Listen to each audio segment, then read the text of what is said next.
আজকে 1 জানুয়ারি 2026। সারা বিশ্ব জুড়ে পালন করা হচ্ছে হ্যাপি নিউ ইয়ার, অর্থাৎ ইংরেজি শুভ নববর্ষ।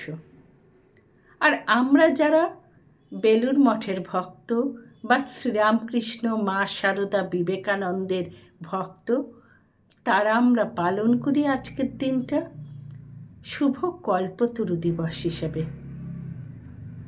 ঠাকুরের শরীর চলে যায়, এই স্থূল শরীর চলে যায় 1886 সালে।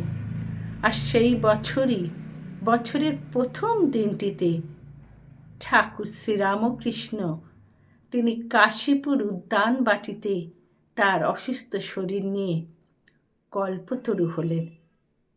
কল্পতরু একটি কল্পনার বৃক্ষ, যে বৃক্ষের কাছে যা চাওয়া যায় তাই পাওয়া যায়। ভালো চাইলে ভালোও পাওয়া যায়, খারাপ চাইলে খারাপও পাওয়া যায়।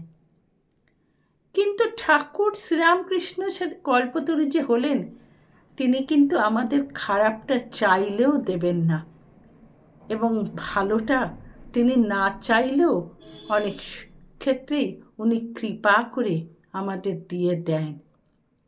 আজকের দিনটা আমরা যারা ঠাকুরমা স্বামীজির গৃহী ভক্ত, তাদের কাছে বড় গর্বের দিন। গর্বের দিন এই কারণে, আজকের দিনে ঠাকুর শ্রীরামকৃষ্ণ কৃপা করেছিলেন যে 1886 সালে সেখানে কোনো সন্ন্যাসী অর্থাৎ ত্যাগী সন্তানকে করেননি, করেছিলেন আমাদের মতন গৃহী ভক্তদেরকে। আজকের দিনটা ঠাকুর আমাদের জন্য রেখেছিলেন। তিনি কল্পতরু সেদিন হয়েছিলেন 1 জানুয়ারি 1886 সালে। আজও তিনি আমাদের কাছে কল্পতরু। তিনি বছরের পর বছর, কাল আসবে কাল যাবে, তিনি আমাদের কাছে কল্পতরুই থাকবেন।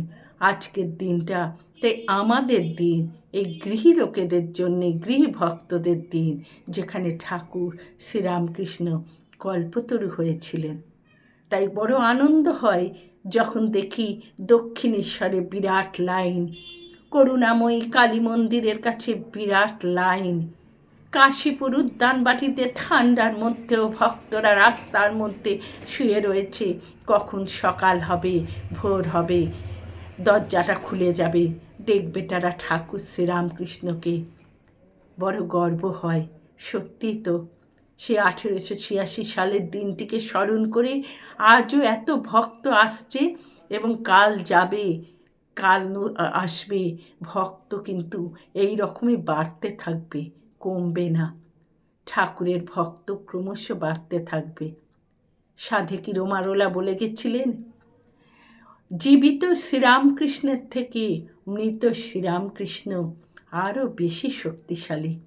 যখন ঠাকুর জীবিত ছিলেন তখন ঠাকুরকে কতজন চিনত, আর আজকে হাজার হাজার লাখ লাখ লোক ঠাকুরকে স্মরণ করছে, ঠাকুরের পুজো করছে, ঠাকুরের এই কল্পতরুর দিনে ছুটে যাচ্ছে। ঠাকুর, তুমি আজও আছো। স্থূল শরীরে তুমি নেই, চলে গেছো 1886 সালে, কিন্তু সূক্ষ্ম শরীরে তুমি আজও আছো। আমাদের এইভাবেই তুমি কল্পতরু রূপে কৃপা করে যাও। প্রণাম ঠাকুর, আজকের দিনে তোমার শ্রীচরণে।